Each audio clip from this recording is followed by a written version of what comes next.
The NES has roughly 800 games in its library, so of course there's going to be some oddball games in there.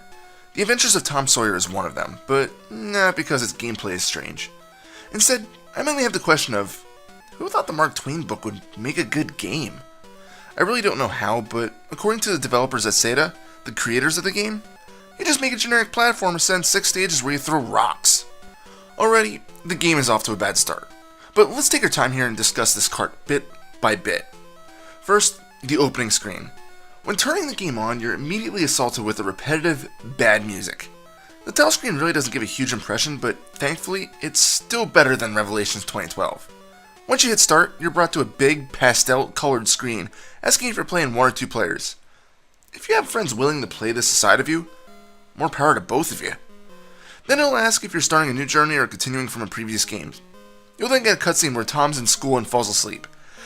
Yeah, this is another one of those games where the whole thing is a dream, but at least it tells you this in the beginning and doesn't upset you at the end. Before I continue, what's up with that teacher? Is he or she from another planet? Looks like some sort of creature I'd be seeing on Mystery Science Theater. Oh well. Moving on, the first stage. It's aboard a boat, where you'll be attacked by birds, barrels, pirates, and octopi. Oh, and also a huge rat.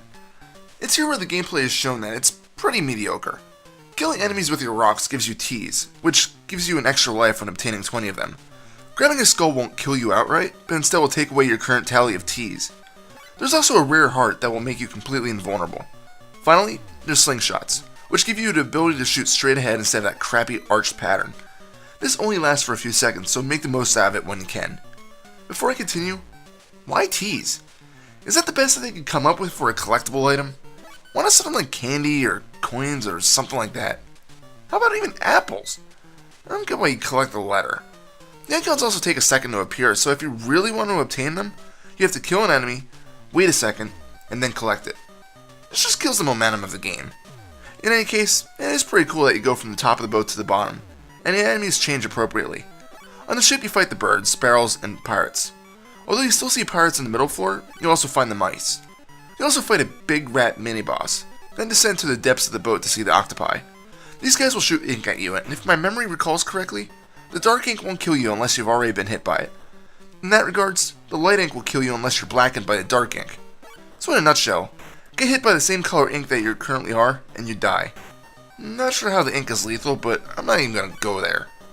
The boss of the first stage is a giant octopus. Its weak point is the painfully obvious eyes, so a few rocks in there will kill it, and you move on to stage 2. Let it be known that the second stage is the only odd one in there, where you're on a raft moving down a river. Other people will be throwing stuff at you, and you'll have to avoid logs, fish, birds, and whirlpools to get to the end of the stage. It's here where the music really starts getting grinding, in which it's the same few seconds looped for eternity. The graphics of this area are pretty boring too, consisting of just a lot of plain blues and greens. The game thankfully gets a bit better in the sound and visual department after this, but I can't blame you if you would shut off the console after just a few minutes of playing this stage, because it's just monotonous and far from fun.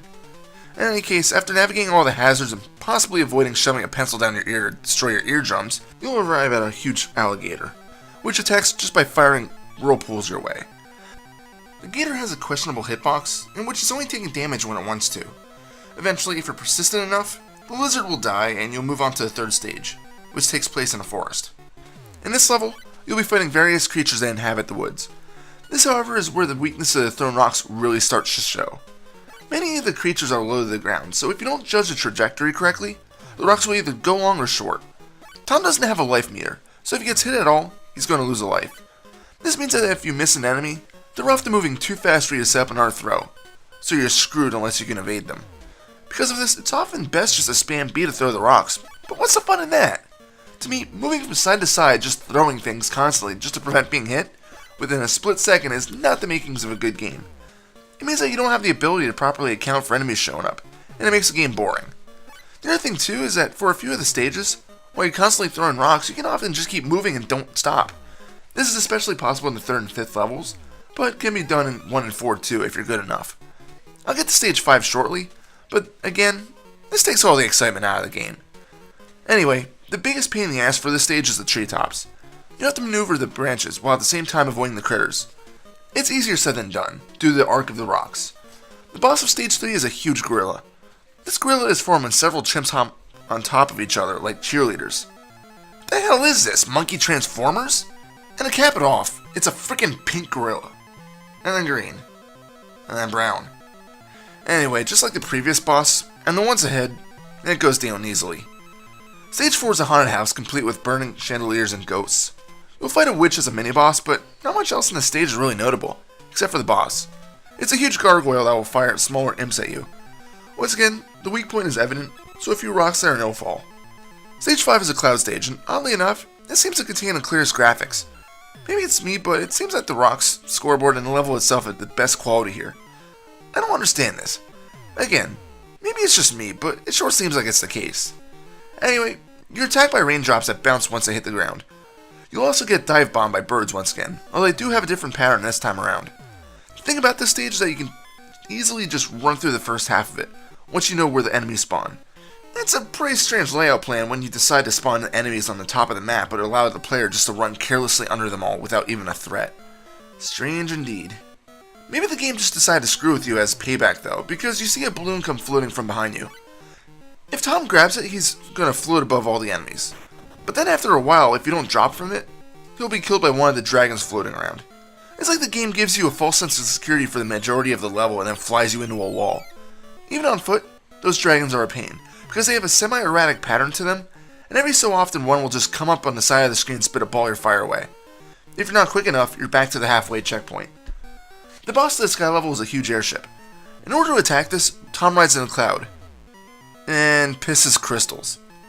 Well, there's no throwing animation like there normally is, and the way those projectiles are popping out, I'm pretty sure he's urinating on the airship. I'll tell you what, if his pee can do that, then Tom seriously needs to go see a doctor. Finally, Stage 6 is a cavern stage. Other than the environment, it's really not much you haven't already seen. Although the stalactites do have a strange sound effect when they fall. More accurately, it reminds me of Mario's coin sounds. Now that I think of it, why does a happy tune play when Tom dies? This game's got some issues. Instead of droning on about the averageness of Stage 6, let's just fast forward to the boss. It's Injun Joe riding a dinosaur. Did you see that coming? Anyway, just like the previous 5 stages, the boss is a frickin' pushover, offering little in the way of attack. When he does die, which he will, he'll drop 3 feathers, in which Tom will pick up for some reason. Some chick appears, kisses him, and Tom then wakes up from his dreams. Although he does find the feathers on his desk, because that was totally not foreseeable. Yes, there are a few cutscenes in the beginning and the end of the game, but they're more accurately slideshows, and don't really give anything to the game's story. Other than knowing that Tom is dreaming, there's really no substance to any kind of story, so it's completely forgettable in that aspect. The game itself really isn't anything noteworthy, but it is playable. If you played the game and was able to do so without dying, it could probably be completed in about 15 minutes. Okay, that might be pushing it, but it's definitely possible within 30. The longest part is probably just the raft level. That's just a boring stage to begin with. Once you get past that, it actually improves slightly, but it's really nothing to write home about. So in summary, it's got decent visuals for the most part, but it's average in the gameplay department, and the music is just plain bad. Adventures of Tom Sawyer probably could have been made to be about anyone, so why they chose Tom Sawyer, I'll never know. It's been at least 15 years since I've read the book, so maybe I'm just missing the true references here, other than Injun Joe. In any case, I don't remember him riding a dinosaur, and you can feel free to skip this game. It's passable, but at most, it's nothing more than mediocre. Final score? 5 out of 10. This is Reaper. Happy fragging.